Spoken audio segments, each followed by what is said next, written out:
Look, now I get it, Wingspan is a game with adorable birds, and it's so fun collecting all the birds, collecting the eggs, gathering the food, placing all your birds in a cute little row. But let's face it, this game is cutthroat. So today I am going to give you 5 tips and strategies on how to improve your gameplay in Wingspan.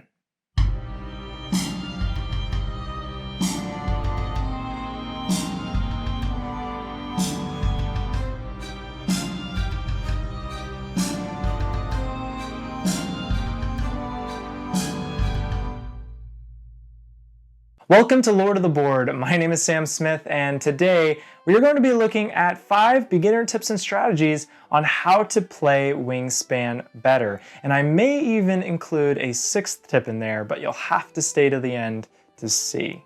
Now, if you don't know what Wingspan is, it's pretty much an engine builder where you're able to have a certain amount of actions that are going to slowly decrease over the game's flow.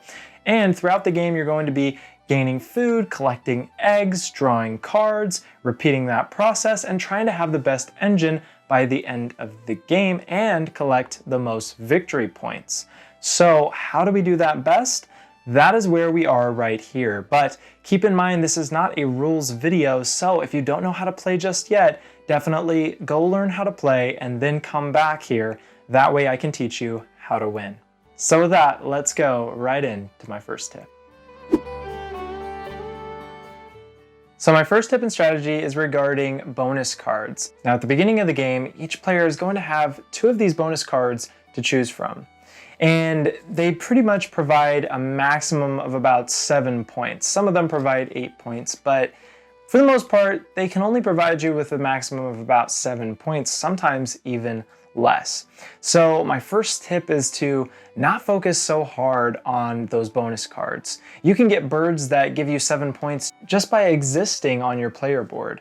And so when you're looking at those bonus cards, think about what cards do you have in your hand. If you already have cards that are going towards that goal, maybe choose that bonus card. And if you happen to get it by the end of the game, that's great. But your focus should definitely be more on what cards are you playing into your habitats, and also how can I score best on the end of round goals.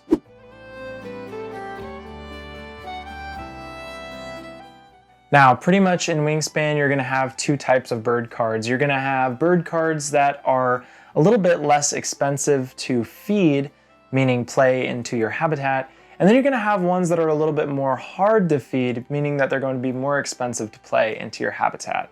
Those ones that cost more usually give you a higher victory point count at the end of the game, but don't necessarily have great abilities throughout the game. And so one thing that I would say is to play those lower cost cards first in your habitats and use those abilities that those cards have to gain more resources in order to be able to afford those more expensive birds later in the game. This creates a ramping effect, and the way that you want your ramp is you want it to be the lower cost birds first, ramping up to those higher cost birds. Now a good example is this American woodcock. He gives 9 victory points but costs 3 total resources, but he does not have any ability. But we've got this black-crowned night heron. This also gives you 9 victory points, but it has an ability that lets you discard 1 egg from any of your other birds to gain 1 resource from the supply. Way, way better. If you're able to balance those lower cost, higher ability birds earlier in the game and then start going for the big point holders, you're gonna definitely do well in Wingspan. And for my third tip and strategy, it's kind of more of a thought process. Now, I've heard some of the criticisms of this game to be that it feels very solitaire and that it's mostly just players working on their own boards and not really interacting with the other players. To that I say it is not true. The sooner that you realize that Wingspan is not a solitaire game, the better off you really are at winning at it. Because there is so many opportunities to deny other players of things that they may want. For example, a player may draw a bird card that they don't have any intent on playing, just to deny other players from grabbing that specific bird card. So looking at other players' boards throughout the game is actually super important, and trying to guesstimate what resources they need, what cards they need, and being able to deny them of that will really help you shoot up in the score above them. Now, for my fourth tip and strategy, I've got two types of cards that you're going to want to look out for. The first is the pink ability cards. These cards have abilities that happen once between turns, and they don't always happen. These types of cards usually say something to the effect of, when another player plays a card in their wetland, gain 1 fish from the supply. Now, the reason why you want to stay away from these pink ability cards, or at least be weary of playing them, is that you're not going to be able to guarantee that you are going to gain that benefit. And so oftentimes these can just take up space and not actually gain you any resources or any cards. And so it's something to definitely look out for. There's other ways to optimize your engine and play style as opposed to letting other players determine when you're getting those resources. And the second type of card to look out for is the cards that actually give all players a certain type of resource. Now, these exist all throughout the deck, and the reason to be careful about playing them is that if another player is benefiting more from that resource than you are, then you're just helping them beat you. And this is something that's a little bit hard to tell if they're benefiting more from. So usually, especially for your first games, your first couple games, definitely stay away from those cards that are giving resources to all of the other players.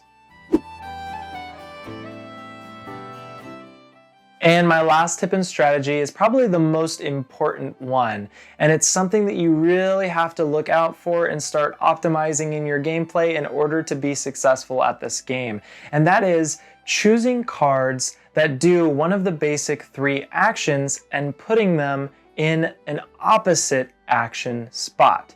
Now, what I mean by that is that there's basically 3 things that you can do in this game. You can gain food, lay eggs, and draw cards.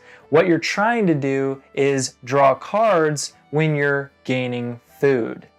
That is what you're trying to do. Or maybe lay eggs when you're gaining food. Maybe you can gain food when you're drawing cards. Now, why is this important? It helps you save action points. A really good example of this would be to, let's say, place this wood duck inside the forest and not the wetland. Because this wood duck has the ability where, when activated, you can draw 2 cards, and if you do, discard 1 from your hand at the end of your turn. So this adds card draw to a spot that you're usually just gaining food at. And this is exactly how you optimize your play, because now you don't have to go to the wetland to gain cards as much. You can go to the forest, gain food, and draw cards.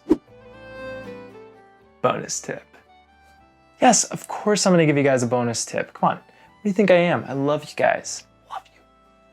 Oh, but first, definitely make sure that you comment down below, because if I don't get enough comments, I don't know. This might be the last Lord of the Board video you ever see. No, that would never happen. But definitely comment, like, subscribe. It really helps the channel. That's what we do here. I mean, if you guys help me, I help you. It's a good relationship, right? Okay, so I'm just gonna straight up, flat out say, and I'm sure you can find sources everywhere saying this, but it is the truth. The best cards in this game are the crows and the ravens. There's 2 crows and 2 ravens. I'm gonna show, a couple pictures of them, but they are just so darn powerful. If you ever see these, draw them or pick them up as soon as possible, because if your opponent gets a hold of them, they're very good. If you get a hold of them, it's a big benefit. I mean, let's just look at this American crow, for example.